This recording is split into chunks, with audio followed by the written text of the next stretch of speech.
News room में हम चलते हैं। हमारे साथी अंकित और पंकज सर हमारे साथ जुड़े हैं, उनसे बातचीत करते हैं। अभी तक के रुझान वो बताएंगे। जिस तरीके से ट्रेंड मैत्री जिस तरीके से ट्रेंड चल रहा है और वोटिंग का और सीटों का जिस तरीके से तेजी से बढ़ा है, हम देख पा रहे हैं। और पूरे न्यूज़ रूम में इस वक्त बड़े ही आश्चर्य की बात है और सब चौंकने हैं और सबको समझ में नहीं आ रहा है कि जो ट्रेंड है वो किस ओर जा रहा है। आखिर में हम समझना चाहेंगे, पंकज सर भी हैं, कि एक चर्चा लगातार चल रही थी कि नीतीश कुमार के बारे में अमित शाह ये कहते हुए बार बार बचते थे कि नीतीश कुमार ही मुख्यमंत्री होंगे। क्या बीजेपी को इंटरनल कोई ऐसी रिपोर्ट थी कि आप 90 सीट तक जा सकते हैं? क्योंकि चिराग पासवान यदि 20 सीट 21 सीट ले जा रहे हैं, हम भी ले जा रहे हैं 4 सीट और बाकी भी ले जा रहे हैं, 1-2 आ रहे हैं, ये जोड़ते जोड़ते लगभग 118-119 के करीब अकेले बिना नीतीश के भी पहुंच रहे हैं। ये बात अलग है कि नीतीश कुमार का परफॉर्मेंस बेस्ट है, लेकिन क्या ऐसा इंटरनल कुछ रिपोर्ट्स था जिसलिए बीजेपी थोड़ा शांत भी थी चुनाव के वक्त, जैसा रिजल्ट आ रहा है?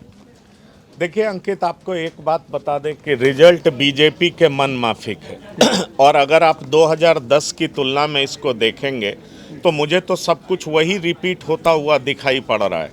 लेकिन सबसे बड़ी बात यह है कि 2010 में नीतीश कुमार पीक पे थे। नीतीश कुमार परफॉर्मेंस वाइज अभी भी पीक पे हैं, लेकिन स्वास्थ्य के हिसाब से नीतीश कुमार को लेकर के सवाल उठता रहा है।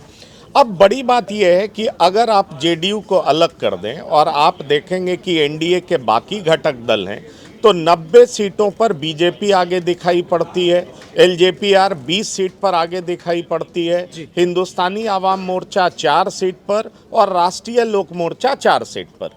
तो कुल मिलाकर के आप देखिएगा तो 90 + 20, 90 + 20 + 4 + 4, तो ये कुल मिलाकर के 118 सीट हो जाता है। अब जादुई आंकड़ा क्या चाहिए? 4 चाहिए। 4 तो बीजेपी कहीं से भी पूरा कर सकती है, लेकिन मुझे लगता है बीजेपी ऐसा करेगी तो अपने आप को ही बहुत बड़ी चुनौती पेश करेगी। मैं ऐसा इसलिए कहता हूं क्योंकि देखिए कुछ समय बाद 2027 में ही उत्तर प्रदेश का चुनाव है। नीतीश कुमार जिस समाज से आते हैं, एक बड़ा वोट उत्तर प्रदेश में भी है। और जब बीजेपी की राजनीति को आप शुरुआत से देखेंगे तो खास तौर पर ये जो हिंदी बेल्ट है उसमें बीजेपी कभी भी नीतीश कुमार से डायरेक्टली भिड़ना नहीं चाहिए, क्योंकि नीतीश कुमार इकलौते ऐसे नेता हैं जिनकी बेदाग छवि है। वो फिर से विपक्ष की लड़ाई को मोमेंटम प्रदान कर सकते हैं और बीजेपी हमेशा इससे बचती रही है। आप देखिए 2015 में भिड़ी मुंह की खाई। आपको याद होगा बीजेपी का जो विजय रथ था वो कहीं रुक नहीं रहा था, कहीं थम नहीं रहा था, लेकिन 2015 में बीजेपी का विजय रथ थम गया। उसके बाद बीजेपी ने फिर बड़ी चालाकी से 2017 में नीतीश कुमार को अपने पाले में कर लिया। 2019 का चुनाव आपको याद होगा, लोकसभा का 40 में से 39 सीट बीजेपी जीतती है। फिर नीतीश कुमार और बीजेपी के बीच में कन्फ्यूज़न होता है।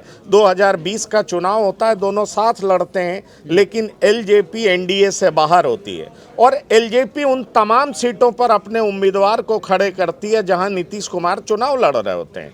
नीतीश कुमार की बड़ी हार होती है, तीसरे नंबर पर नीतीश कुमार की पार्टी चली जाती है और जेडीयू और बीजेपी के बीच में कन्फ्यूज़न होता है। आप 2022 याद करिए, नीतीश कुमार बीजेपी का साथ छोड़ देते हैं, साथ छोड़ते हैं बीजेपी का, लेकिन 24 में फिर ठीक लोकसभा चुनाव से पहले बीजेपी नीतीश कुमार को साथ ले आती है।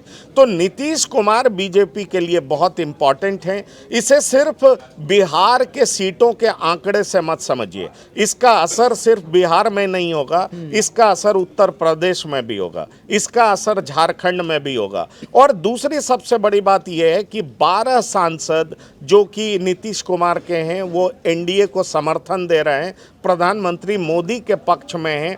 अगर बीजेपी उसको तोड़ती भी है तो उसका मैसेज अच्छा नहीं जाएगा। कुल मिलाकर के मुझे ऐसा लगता है कि इस तरह की बातें हो रही हैं। वैसे बीजेपी नए नए एक्सपेरिमेंट करती है, बहुत तरह की बातें करती है, लेकिन ये जो विक्ट्री है अगर एनडीए के लिहाज से आप देखेंगे तो बहुत इम्पॉर्टेंट है। अगर आप इस तरीके से भी देखेंगे कि माइनस नीतीश क्या बीजेपी सरकार बना सकती है, बीजेपी बना सकती है, इस कला में बीजेपी माहिर है, लेकिन लॉन्ग टर्म इम्पैक्ट इसका खराब होगा और मैं नहीं मानता हूं कि बीजेपी ऐसा करने जा रही है। मुझे लगता है कि आपने बहुत सारी चीज़ें बताई और जाहिर सी बात है कि बीजेपी को इन सब चीज़ों से नुकसान हो सकता है अगर नीतीश कुमार का चेहरा हटाती है, लेकिन एक लंबा इंतजार। विजय सिन्हा खुद कहे कि अटल बिहारी वाजपेयी का सपना तभी पूरा होगा जब बीजेपी अपनी सरकार बनाएगी। आज बीजेपी के पास खुद इतनी सीटें हैं। विपक्ष लगातार ये बात बोल रहा था कि जिस तरीके से चिराग पासवान को 29 सीटें दी गई, ये कहीं न कहीं ऐसा साफ साफ दिख रहा है कि बीजेपी अपने लिए पूरा मैदान सेट कर रही है और महाराष्ट्र और हरियाणा बना के रहेगी। तो अगर हम एक मोटा माटी अगर मान के चलें कि अगर बीजेपी ऐसा नहीं भी करती है तो क्या जदयू में कुछ ऐसा है कि नीतीश कुमार की जगह पे किसी और को लाया जा सकता है? देखिए, ये अंदर खाने चर्चा है, पर आप नीतीश कुमार की पॉलिटिक्स को देखेंगे तो नीतीश कुमार ने अपने बाद कोई लीडरशिप जदयू में खड़ा नहीं किया है।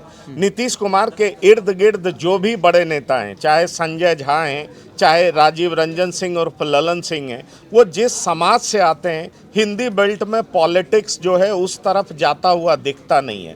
कदापि एनडीए को इसका फायदा नहीं होगा। अगर आप मान लीजिए राजीव रंजन सिंह और ललन सिंह को बनाते हैं तो अपर कास्ट वाली पॉलिटिक्स बीजेपी खेलना नहीं चाहेगी। अभी जो पॉलिटिक्स का समय है, अगर आप झारखंड देखें, बिहार देखें, उत्तर प्रदेश देखें, मध्य प्रदेश देखें, इन जगहों पर बीजेपी ने पिछड़े और अति पिछड़े को आगे बढ़ाया है। इसलिए मैं इस बात को बहुत साफ तरीके से कहना चाहूँगा कि बीजेपी इस तरह का कोई प्रयास करती है, क्योंकि अगर आप नीतीश कुमार को माइनस करके जेडीयू की पॉलिटिक्स को साथ करना चाहेंगे, मुझे नहीं लगता है कि इसमें आप सफल होंगे। दूसरी बड़ी बात यह है कि नीतीश कुमार को लेकर के जो सेंटिमेंट्स उभरा है, देखिए इसको कहा जा रहा है 10 हजरिया चुनाव। आप महिलाओं की संख्या देख लें, 3 करोड़ कुछ लाख महिलाएं हैं, 1 करोड़ 23 लाख महिलाओं को 10,000 रुपया दिया गया है। ये 10,000 रुपया देना पे ऑफ किया है, और ये सिर्फ पहला स्कीम नहीं है।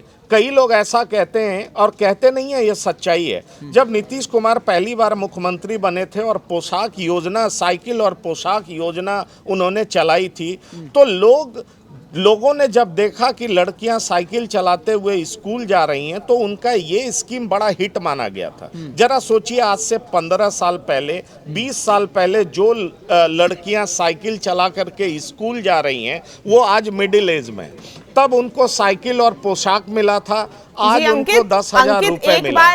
और आप कई उदाहरण देखेंगे, कई वीडियो ऐसे वायरल हुए हैं जिसमें महिलाएं कह रही हैं कि 5,000 से मैं सिलाई मशीन खरीद लूंगी, 5,000 से मैं कोई अपनी एक हमारे पास बहुत बड़ी खबर आ रही है कि जेडीयू ने अपना पोस्ट जो है वो डिलीट कर दिया है। उसमें लिखा हुआ था कि नीतीश हैं, थे और रहेंगे।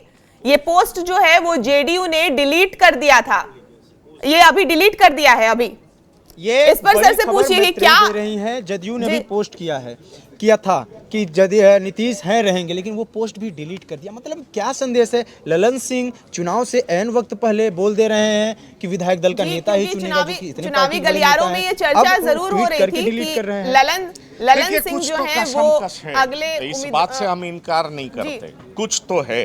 क्योंकि देखिए, बीजेपी लंबे समय से अपना मुख्यमंत्री नहीं बना पाई है। हर जगह मुख्यमंत्री बना ली है पर बिहार में मुख्यमंत्री नहीं बना पाई है, और इस स्टेटमेंट के मायने ही यही है। क्योंकि जब सुबह ही प्रदेश अध्यक्ष बोलते हैं दिलीप जायसवाल कि लोकतांत्रिक तरीके से मुख्यमंत्री का चुनाव होगा, वो अपने आप में ये बताता है कि कुछ ना कुछ चल रहा है, कुछ ना कुछ फिशी है। पर बड़ा सवाल यह है कि इतना बड़ा स्टेप बीजेपी उठाएगी क्या? ये बहुत बड़ा स्टेप है, क्योंकि देखिए, सबसे बड़ी अदालत जनता की अदालत होती है। अगर आप फिटनेस की बात करेंगे तो आप पहले चरण के चुनाव की जब समाप्ति होती है, कैंपेन की समाप्ति होती है, तो नीतीश कुमार 61 चुनाव प्रचार कर चुके होते हैं, और तेजस्वी यादव, जिनको हम युवा कहते हैं, वो 34 चुनाव प्रचार करते हैं। आप ये डिफरेंस देखिए। नीतीश कुमार ने ये भी साबित करने का प्रयास किया है कि नीतीश अनफिट नहीं है, नीतीश फिट हैं।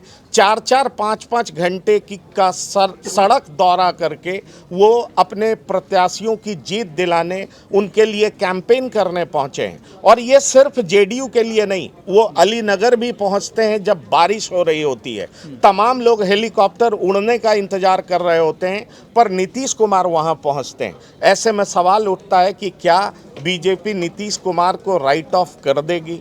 क्या ये जोखिम उठा सकती है? अगर आंकड़ों में देखें तो कहा जा सकता है कि बीजेपी नया एक्सपेरिमेंट करती रही है। बीजेपी और ये बहुत आसान है। नहीं, बहुत आसान है, आंकड़ों में आसान है, लेकिन इसका इम्पैक्ट अगर आप मुझसे पूछेंगे तो बड़ा होगा। अगर नीतीश कुमार को उनकी मर्जी के खिलाफ हटाया गया, अगर वो इच्छुक हैं सीएम बनने को और उनको हटा दिया गया, तो इसका असर जोरदार होगा। और जब जब बीजेपी नीतीश कुमार से भिड़ी है या उनको चुनौती दी है, चाहे बीजेपी हो चाहे आरजेडी हो, दोनों को मुंह की खानी पड़ी है। इतिहास वही कहता है। इतिहास वही कहता है। मैं अपने न्यूज़ रूम के कुछ और वरिष्ठ लोगों को जोड़ना चाहूँगा। पुष्कर सर हैं, आ जाइए, कैमरे पे आइए, कैमरा दिखेगा। और अवनीश आप भी आ जाइए, लगातार बिहार को कवर कर रहे हैं, आप भी बैठ जाइए, फिर थोड़ा सा चर्चा सरल हो जाएगा। और चूँकि अब मुझे लगता है कि ओवरऑल एनालिसिस का ही टाइम आ गया है, क्योंकि बहुत सारी चीज़ें चेंज हो गई हैं। नीतीश कुमार क्या अभी भी बीजेपी के लिए उतनी बड़ी डर हो सकते हैं? लोकसभा चुनाव की भी बात है, और जैसा कि सर ने कहा कि जस्ट बगल में यूपी है, कुर्मी पटेल मतदाता बड़ी संख्या में है, और नीतीश कुमार 20 साल से हैं। तो उन सब चीज़ों का इम्पैक्ट को कितना आप आंकते हैं? मैं एक बात मतलब पंकज सर की बात को आगे बढ़ाऊंगा। जो उन्होंने कहा कि नंबर गेम में बीजेपी के लिए कुछ नहीं है। 91 खुद है, 4 आरएलएम जीत रहा है, 4 एचए हम जीत रहा है, कांग्रेस 4 जीत रही है, 5 निर्दलीय टहल रहे हैं, 5 लेफ्ट के टहल रहे हैं। तो नंबर 122 मैजिक नंबर की बात नहीं है। जिस इम्पैक्ट का उन्होंने शब्द यूज़ किया, इसका बड़ा इम्पैक्ट होगा। फिर तो मैसेज यही जाएगा ना यूपी में चुनाव कि आप नीतीश बीजेपी तभी तक चेहरा आगे रखती है जब तक उसको ज़रूरत है, और उससे उसको आगे के चुनाव में। और अभी मुझे लगता नहीं है कि 27 से पहले बीजेपी ऐसा कोई काम करेगी। जो मैं सर के साथ जाऊंगा कि अभी नीतीश कुमार चेहरा रहेंगे। ये हो सकता है कि नीतीश कुमार भी कोई बड़ा स्टेप उठा लें, कहें कि ठीक है आप अपना सीएम बनाइए, मैं बाहर से समर्थन, मैं कैबिनेट में नहीं अपना स्टेप उठा सकते हैं। और उनके पार्टी की तरफ से भी जो इशारा अभी तक मिला है, उसमें ललन सिंह को देखें तो वो किस तरीके से शांत हैं, और चाहे उनके कार्यकारी अध्यक्ष हैं जो, वो भी देखते हैं। तो अवनीश, आप लगातार बिहार को कवर करते रहते हैं, और मैं ये जानना चाहूँगा कि जिस तरीके से परिणाम आया, इन परिणामों को कैसे आप देखते हैं? क्या आपको लगता है वाकई में कि नीतीश की योजनाएं जो 10,000 रुपये, और जिस तरीके का विपक्ष बोल रहा है कि ये पैसे वाला ही जो ट्रेंड है, इसी वजह से ये चीज़ें हुई हैं, या कुछ जब आप कवर करते हैं तमाम चीज़ों को तो लगता है कि कुछ और भी चीज़ें हैं जिनकी वजह से नीतीश पे भरोसा अभी भी कायम है? देखिए, चुनाव जो हुए हैं अभी बिहार के, उसमें 4-5 फैक्टर आप उसको देखिए। पहली बात है कि चुनाव में साम दाम दंड भेद चारों चीज़ होती है। आपने कहा पैसे दे रहे हैं, आप क्या कर रहे थे? आपने ऐसी क्यों उसी काट क्यों नहीं खोज पाया? पहली बात ये है। दूसरी बात है कि बीजेपी की और एनडीए की जो जीत की बड़ी वजह है, इन्होंने 25 से 30 सीटों पर, जैसे अलीनगर की सीट हो गई, वहाँ मैथिली ठाकुर जब मतलब उम्मीदवार घोषित हुई तो संजय सिंह पप्पू वहाँ पे उम्मीदवार बन गए थे, उनको बैठाया गया। अमित शाह और नित्यानंद राय एक्टिव रहे, उन्होंने 25 से, हायाघाट की सीट है, बैकुंठपुर की सीट है, बहुत सारी ऐसी सीटें थी जिसपे सीधे कैंडिडेट को बैठा दिया बीजेपी ने, अपने एनडीए बागियों को मनाया, चाहे वो किसी भी तरीके से मना लिया। तो एक ये था। दूसरी बात थी कि महिलाएं को वोटिंग के लिए निकाला गया, लोग निकले वोट करने के लिए, और जंगल राज का जो डर था वो दिखाया गया। पूरे चुनाव में तेजस्वी यादव और कांग्रेस यह नहीं बता पाई कि मुझे इसलिए जिताइए आप, क्यों जिताना है आप ये बता ही नहीं पा रहे हैं। आपका मल्लिकार्जुन खड़गे, राहुल गांधी क्या बोल रहे हैं कि नीतीश को सीएम नहीं बनाएगा बीजेपी। अरे भाई, नहीं बनाएगा, आपको क्या मतलब है? आप तेजस्वी को सीएम बनाने के लिए क्या करें ये बताइए। तो आप नहीं बता पाए। उसके बाद आप अपने बागी को नहीं बैठा पाए। जाले सीट पे बीजेपी और कांग्रेस की भी सीधे फाइट थी, आपने क्या किया, वहाँ बागी उतरे, आपने बैठाया नहीं। कस्बा में आप बागी नहीं बैठा पाए। मुस्लिम सीटों पे जो जितने भी बागी उतरे, आपने उसको बैठा नहीं पाए, और वहाँ बुरी तरीके से हार रहे हैं चुनाव। तो ये एक हुआ। दूसरा ये कि राजद ने एमआईएम को, जो अभी सीमांचल में खेल बिगाड़ दिया है, उसको बहुत हल्के में ले लिया। वो उसके साथ फैक्ट नहीं कर पाया। एमआईएम ने 5 सीटों पे भी बढ़त बना के रखी हुई है, जबकि एमआईएम के लोग राजद के आवास, लालू के आवास के बाहर जाके कह रहे थे कि मुझे गठबंधन में ले लो। ये जो 6 अन्य दिखा रहा है इसमें से 5 AIMIM के हैं। 5 सीट एमआईएम है, अमौर, कोचाधामन, ठाकुरगंज, इस तरह की सीटें हैं जो मुस्लिम बहुल सीट है। और ये कह रहे थे कि हमको 6 सीट आप दे दीजिए, बाकी हम सपोर्ट करेंगे। आपने उसको नहीं दिया। आपने जातीय आधार पर समीकरण बनाए, आपने पान पार्टी को जातीय आधार पर शामिल किया, मुकेश सहनी को आपने शामिल किया गठबंधन में, आपने कुशवाहा को भी शामिल करने के लिए उनके टिकट दिए, लेकिन आपने एमआईएम को, मुस्लिम जो पार्टी है जो पिछले चुनाव में 5 सीट जीती थी, आपने उसको लिया नहीं। तो पूरे चुनाव में जो समीकरण बनाते हुए तेजस्वी यादव कहीं नहीं दिखे। रैली किए जरूर, हर जगह 10 मिनट 15 मिनट की रैली उन्होंने सबसे ज़्यादा रैली की, लेकिन उस रैली का निकला कुछ नहीं। आप सिर्फ एक बड़ा मुद्दा तेजस्वी यादव के पास था कि हम सरकारी नौकरी देंगे, उसके अलावा वो कुछ भी नहीं बता पाए। सरकारी नौकरी का भी जो मुद्दा है, एक चीज मैं बहुत, हाँ नहीं आप पूछिए, एक चीज को मैं समराइज कर दूं। 2020 के चुनाव में महागठबंधन तकरीबन 12,000 वोटों से पीछे रही थी, बस 12,000 पूरे प्रदेश में, जहां 13 करोड़ आबादी है और लगभग 8 करोड़ 7.5 करोड़ मतदाता हूँ, वहाँ पर 12,000 वोटों से पीछे रहना, आप समझ सकते हैं कि ये कितनी मार्जिनल हार थी। लेकिन उसके बाद महागठबंधन ने सबक क्या लिया, ये समझना बहुत इम्पोर्टेंट है। जो अवनीश कह रहे थे कि महागठबंधन ने उससे कोई सबक नहीं लिया, आप इस तरीके से इसको देखिए कि महागठबंधन में ठीक चुनाव से पहले तक 11 ऐसी सीटें हैं जहां पर ये कहते हैं कि हम फ्रेंडली फाइट में हैं। अब फ्रेंडली फाइट का मतलब क्या होता है, आपको कहने के लिए होता है 11 सीट पर, लेकिन उसका रिपल इफेक्ट होता है, कम से कम वो 22, 23, 25 पे इफेक्ट करेगा। आप जरा सोचिए कि अगर बेगूसराय के बछवाड़ा में CPI और कांग्रेस एक दूसरे के सामने है तो उसका असर एडजॉइनिंग सीट में भी होगा। अगर भागलपुर के कहलगांव में कांग्रेस और दूसरी पार्टी आमने सामने है RJD, तो उसका इफेक्ट एडजॉइनिंग 2-3 सीटों पर होगा। दर्शकों को मैं इसे ऐसे समझा सकता हूं, जैसे पवन सिंह ने आसपास की सीटों पे बीजेपी को इफेक्ट किया, क्योंकि पवन सिंह भले ही निर्दलीय लड़े, लेकिन उपेंद्र कुशवाहा के सामने लड़े और संदेश गया कि उस पार्टी को, कुशवाहा समाज के नेता को हराने के लिए लड़े हैं। तो देखिए, ये एक तो जो डिफरेंसेस था उसको दूर नहीं कर पाई महागठबंधन। दूसरी बड़ी बात देखिए कि मुकेश साहनी भी फेल क्यों हुए, जरा इस बात को समझिए। एक गौरा बोराम सीट था, गौरा बोराम में मुकेश साहनी खुद लड़ना चाहते थे शुरुआत में, लेकिन RJD ने अपना उम्मीदवार उतार दिया। ट्रेडिशनली वहाँ पर साहनी और मुसलमान एक दूसरे के सामने होते हैं, हमेशा लड़ाई वहाँ पर होती है। अब ठीक 2 दिन पहले मुकेश साहनी अपने भाई का नाम विड्रॉ कर लेते हैं। अब मुसलमानों के बीच मुकेश साहनी अपना इमेज बनाना चाहते हैं, लेकिन साहनी समाज में ये मैसेज गया कि साहनी को गिरवी रख दिया गया मुस्लिम्स के सामने, और ये इतना नेगेटिव मैसेज था कि सोचिए सुजीत कुमार सिंह, जिनकी संख्या, अगर राजपूतों की संख्या गौरा बोराम में आप देखें तो आप पाएंगे 8,000 है, और सुजीत कुमार सिंह बहुत कन्विंसिंग पोजीशन में। तो इस तरीके से आप कई सीटों को लेकर को देखेंगे तो आप ये पाएंगे कि महागठबंधन में कोऑर्डिनेशन का बिल्कुल अभाव दिखा। दूसरी तरफ अमित शाह और नित्यानंद राय की जोड़ी, तमाम लोगों की जोड़ी क्या कर रही थी, जैसे बीजेपी में ब्रह्मपुर से उम्मीदवार होना चाहते थे डॉक्टर तिवारी।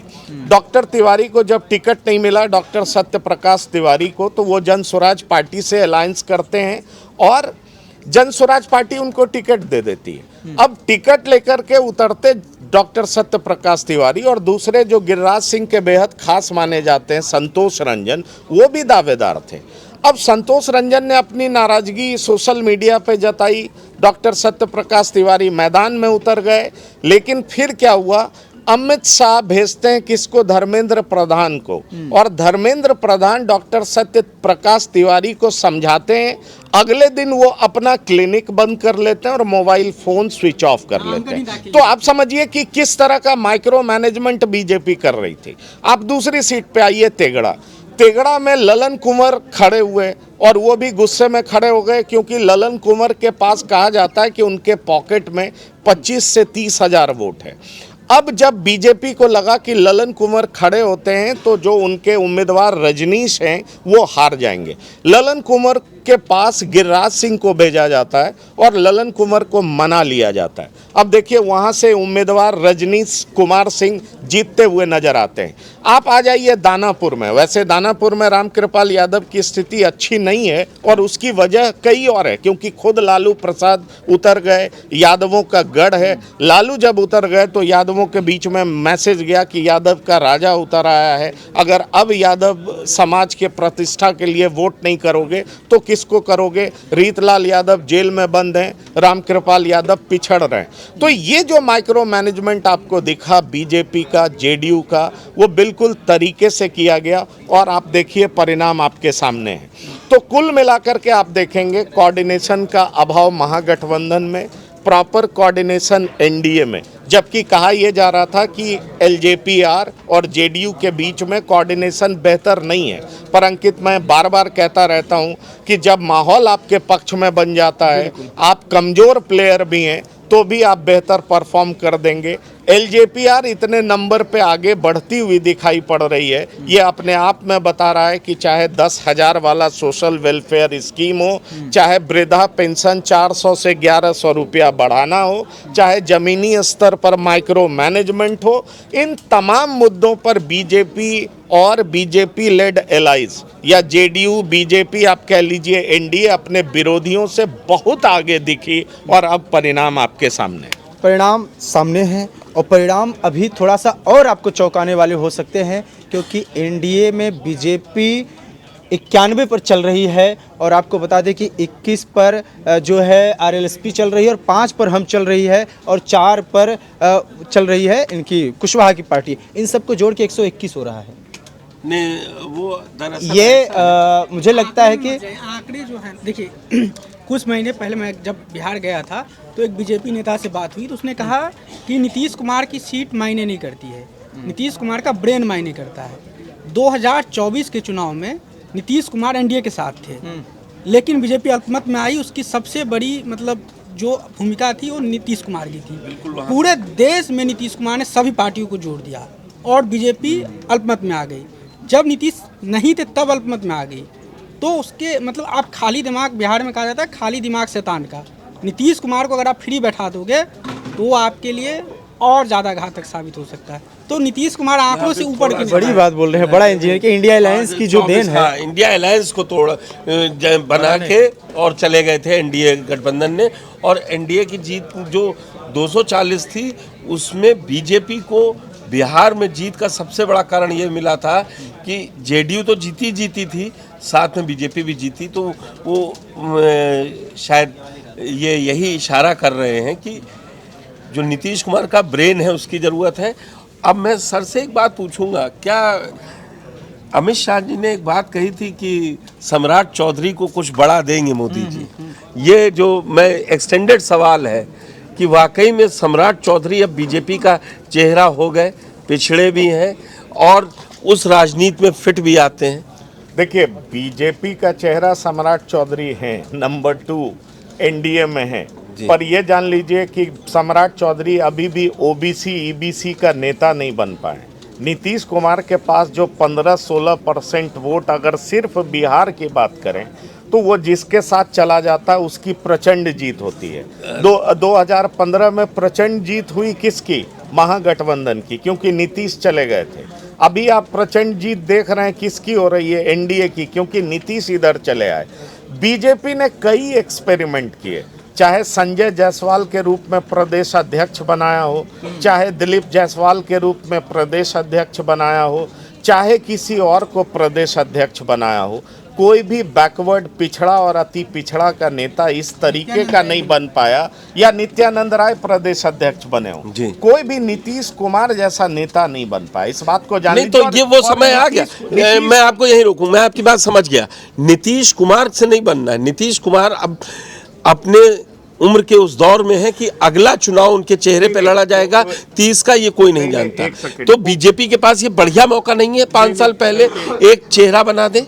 ऐसा है कि आप अपने हिसाब से सोच सकते हैं कि उम्र के उस दौर में पॉलिटिक्स में क्या उम्र का कोई क्राइटेरिया है क्या? अगर ऐसा होता तो जनता क्यों चुनती? इस बात को आप समझ लीजिए। बीजेपी के लिहाज से मैं गया था, मैं लोगों से पूछता था कि नीतीश कुमार बीमार हैं, तो लोग कहते थे बीमार लोग होता नहीं है क्या। और जिस तरह का मैंडेट दिया है, किसके नेतृत्व में चुनाव लड़े आप? नीतीश कुमार के नेतृत्व में। और नीतीश को आप हटा देंगे तो मैसेज क्या जाएगा? आप ये मत समझिए कि नीतीश कुमार मध्य प्रदेश के शिवराज सिंह चौहान है, इस बात को आप समझ लीजिए। मैं वही कह रहा हूँ, नीतीश कुमार वो नहीं। तो बीजेपी बिहार में नीतीश कुमार के साये से कब बाहर निकलेगी? ये सबसे बड़ा समय नहीं है। 2010 में वो 90 के स्ट्राइक रेट से आती है, तब भी वो नीतीश कुमार के ही साथ रहे। 2025 में भी वो 90 के स्ट्राइक रेट से आती है, तब भी वो नीतीश। तो गिरिराज सिंह क्या गलत कहते हैं? नहीं, देखिए, गिरिराज सिंह ने जो कहा था वो नहीं, वो चिराग पासवान के संदर्भ में था, उसको आप गलत मत समझिए।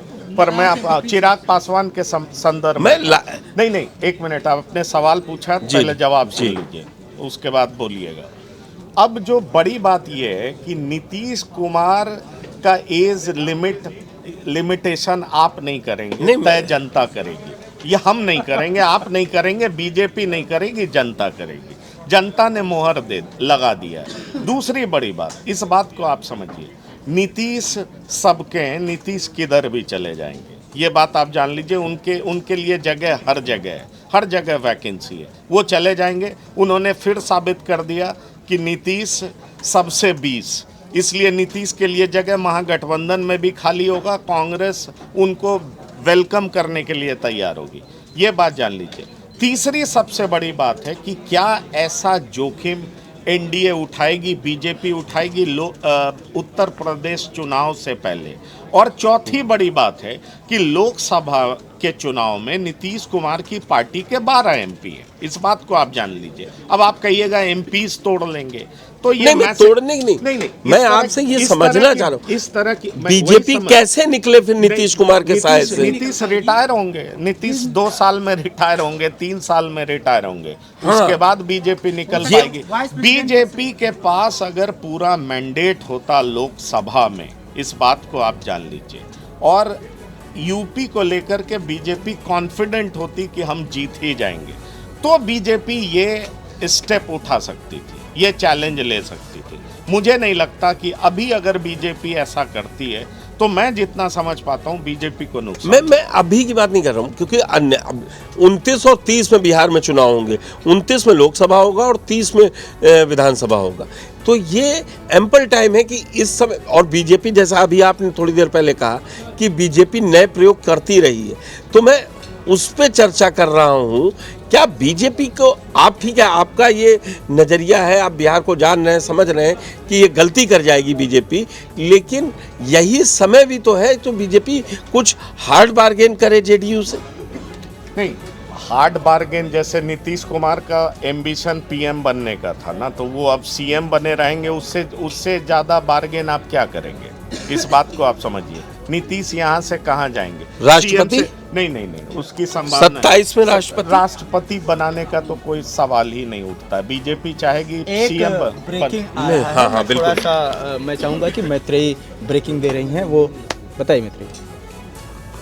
3000 से ज्यादा वोट से तेजस्वी यादव फिर से राघोपुर में पिछड़ते नजर आ रहे हैं। अंकित, एक बार अविनीश से पूछिए कि लालू के दोनों लाल जो हैं, तेज प्रताप यादव और तेजस्वी यादव, पिछड़ते नजर आ रहे हैं, क्या लग रहा है उनको? बात कीजिए, क्योंकि वो बिहार कवर करते हैं जिस तरह से, तो वो बताएंगे कि क्या वहां पे क्या फिट नहीं बैठा, क्या लालू यादव की स्ट्रैटेजी या आखिर तेजस्वी की स्ट्रैटेजी क्या फिट नहीं बैठी? अविनीश से जरा पूछिए। के साथ अविनीश, हम चूंकि अभी हमने देखा कि जिस तरीके से ब्रेकिंग आया, और अब तेज प्रताप तो हार रहे हैं, तेजस्वी हार रहे हैं, 3000 वोटों से पीछे चल रहे हैं। कई लोग पहले भी चर्चा ऐसा कर रहे थे कि इस बार कुछ अलग हो सकता है, वजह क्या हो सकती है, जरा इस पर बताइए। देखिए, राघोपुर सीट का जो समीकरण है वो राजद परिवार के लिए मुफीद रहा है, लेकिन 2010 में इसी तरह की जब प्रचंड लहर थी तो राबड़ी देवी चुनाव हार गई थी, और यही सतीश यादव जो अभी आगे चल रहे हैं राघोपुर से, वो उस बार जीते थे। तो हो सकता है 2010 जैसे आंकड़े दिख रहे हैं दोहरा जाए, इसमें कोई दो राय नहीं है, लेकिन गिरते पड़ते तेजस्वी यादव चुनाव निकाल सकते हैं, जीत जाएंगे, लेकिन हार भी सकते हैं, क्योंकि सतीश ने उनके देखिए अंकित, इसकी प्रमुख वजह यह है कि वहां पर एक राजपूत समाज से राकेश रोशन उम्मीदवार है। राजपूत समाज का भी 40,000 के आसपास वोट है। अब ये 30 से 40,000 वोट राजपूत समाज का, जो राकेश रोशन एक बड़े परिवार से आते हैं, बड़ा रेपुटेड फैमिली है, और वो खड़े होते रहे हैं और खड़े होते हैं तो 20 से 25,000 वोट वो काट लेते हैं। बीजेपी ने एक चालाकी की, ठीक चुनाव से पहले राकेश रोशन को अपने साथ कर लिया। और मैं अगर उनके दादाजी का नाम सही से याद कर पा रहा हूँ, उनका नाम होता है ब्रिजनाथी सिंह, कुछ ऐसा ही नाम है। अब वो बड़ी रेपुटेड फैमिली है। अब अगर ये देखिए, ये चुनाव से ठीक पहले कहाँ जाते हैं बीजेपी फोल्ड में, जो ट्रायंगुलर फाइट होता था वहाँ पर, वो ट्रायंगुलर फाइट वहाँ पर अब नहीं हो रहा है। और दूसरी बड़ी बात यह है कि अगर आप राघोपुर को देखेंगे तो राघोपुर के रिप्रेजेंटेटिव हैं इंजीनियर सुनील। इंजीनियर सुनील वो नाम है, जब नीतीश कुमार विश्वास मत हासिल कर रहे थे तो कुछ लोगों को आरजेडी तोड़ रही थी, आपको याद होगा, और आरजेडी तोड़ने में बहुत हद तक कामयाब भी हो गई थी। फिर कहा जाता है कि अमित शाह और उनकी टीम ऑपरेट करने लगी और ये जितने नाराज विधायक थे इनको इन प्रकारें लाया गया। बाद में जो बिहार की पुलिस है, इकोनॉमिक ऑफेंस विंग ने इंजीनियर सुनील के खिलाफ मुकदमा भी तय किया। तो ये इंजीनियर सुनील जो कि यादव जाति से आते हैं, उनके खिलाफ जबरदस्त गुस्सा है राघोपुर में, क्योंकि ये तेजस्वी यादव के रिप्रेजेंटेटिव होते हैं और ये आम लोगों को तेजस्वी यादव तक पहुंचने नहीं देते थे। आपको याद होगा कि पूरा लालू परिवार चुनाव से पहले राघोपुर पहुंचा हुआ था। खुद लालू प्रसाद 1-to-1 लोगों को कांटेक्ट कर रहे थे जो नाराज थे, क्योंकि एक रंजन यादव लालू जी से बड़े खास होते थे, उनको भी लालू प्रसाद मनाने का प्रयास किए। तो 2010 में जो हार हुई थी उसकी बड़ी वजह ये थी कि तकरीबन 1.25 लाख यादव वोटर जो कि एग्रेसिवली पोल करता है तो जीत पक्की हो जाती है। अगर वो थोड़ा सा स्लो पोलिंग करने लगता है, वो एग्रेसिव नहीं दिखाई पड़ता अपने नेता के पक्ष में, तो स्थिति खराब होने लगती है। इस बार नाराजगी है लोगों की, और अभी तक जो सामने आ रहा है उससे एक बात समझ में आता है कि यादव समाज जो कि बहुमत में है, लालू परिवार का परंपरागत सीट है, अगर तेजस्वी यादव को इतनी मशक्कत करनी पड़ रही है, इसका सीधा 2 मतलब है। एक तो राकेश रोशन का बीजेपी में आ जाना, पिछली बार चिराग ने अपनी पार्टी से लड़ा दिया था, ट्रायंगुलर फाइट हो गया था, तेजस्वी यादव कंफर्टेबली निकल गए। अंकित बहुत बहुत इस बार शुक्रिया, वो हमारे बीजेपी में आ चुके हैं। स्टूडियो में गेस्ट भी हमारे साथ मौजूद हैं, यादव समाज उनसे बातचीत करेंगे अब हम। एग्रेसिवली तेजस्वी के पक्ष में नहीं है, इंजीनियर सुनील के खिलाफ नाराजगी है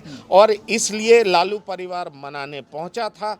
किस हद तक कामयाब हुआ है ये देखना दिलचस्प होगा। अगर तेजस्वी जीत जाते हैं तो मान लिया जाएगा कि किन प्रकार लालू परिवार ने उनको समझा दिया। बहुत बहुत शुक्रिया अंकित आपका। जाते हैं, हार जाते हैं तो ये समझा जाएगा कि यादव समाज ने एग्रेसिवली पोल नहीं किया। मुझे लगता है कुछ गेस्ट जुड़ रहे हैं उधर से, वो एक जरा सर से मैं डिस्कस कर लूं, क्योंकि अच्छा पुष्कर सर का पॉइंट एक बार रख लेते हैं। पुष्कर सर क्या बोल रहे हैं? योगी के नाम पर चल रहा है। नरेंद्र मोदी, प्रधानमंत्री नरेंद्र मोदी के बाद बिहार में अगर किसी ने रैलियां की थी तो सबसे ज़्यादा योगी आदित्यनाथ ने की थी, उसका असर रहा। और इसीलिए तेजस्वी यादव अखिलेश यादव को कहे कि आप खेसारी हों, या कई बड़ी सीटों पर उन्होंने प्रचार किया और ख़ासतौर पर सीमांचल में किया। इकरा हसन हो, समाजवादी पार्टी के कई सांसद सीमांचल में पड़े रहे और सीमांचल में बुरी तरीके से फेल हुए। तेजस्वी यादव, क्या आप मान रहे हैं कि योगी आदित्यनाथ भी अब वो चेहरा है, अगर बात की जाए तो यूपी में वो अनबीटेबल? देखिए, योगी आदित्यनाथ चेहरा है, इस बात से कौन इनकार कर सकता है, लेकिन योगी आदित्यनाथ के कहे हुए शब्द कोई ऐसे चुनाव के दरमियान आपको नहीं सुनाई पड़े होंगे जो कि बहुत पोलराइजिंग हो। आप समझ रहे हैं इस बात को? इसका मतलब बहुत साफ है कि बिहार में भी उनसे कहा गया था कि ठीक है आप अपने स्टाइल में भाषण करिए, पर इस तरह का भाषण मत करिए जो बिहार में पोलराइजिंग हो, क्योंकि बिहार की जिस तरह की आबादी है वो बिहार में एनडीए के पॉलिटिक्स को सूट नहीं करती। इस बात को आप जान लीजिए। दूसरी बड़ी बात जो आपने कहा कि मुसलमान क्यों नहीं खुल कर के पक्ष में आए, अखिलेश यादव सफल क्यों नहीं हुए, इकरा हसन को लोगों ने क्यों नहीं सुना। दरअसल हम आपको बता दें कि वो जो नैरेटिव चलाना कि क्या मुसलमान सिर्फ दरी बिछाने के लिए है, आप उप मुख्यमंत्री के तौर पर 3%, 4%, 6% वोटर्स वाले नेता को उप मुख्यमंत्री डिक्लेयर करते हैं, और जो 18% आबादी वाला मुसलमान है उसको आप डिप्टी सीएम डिक्लेयर ये आपकी बात सही है। और इस बात से नाराजगी हुई, और उस वोट में असुद्दीन ओवैसी जबरदस्त तरीके से सेंधमारी करते। परिणाम आपके सामने। परिणाम रुझानों में सीएम योगी ने 31 जगहों पर प्रचार किया, जिनमें 26 पर एनडीए गठबंधन के प्रत्याशी आगे चल रहे हैं। एक लास्ट में फिर वो जुड़ेंगे। असली मैच तो यहाँ चल रहा है। भाभी ने डाला सनराइज मीट मसाला और खुशबू ने मारा पहला चौका।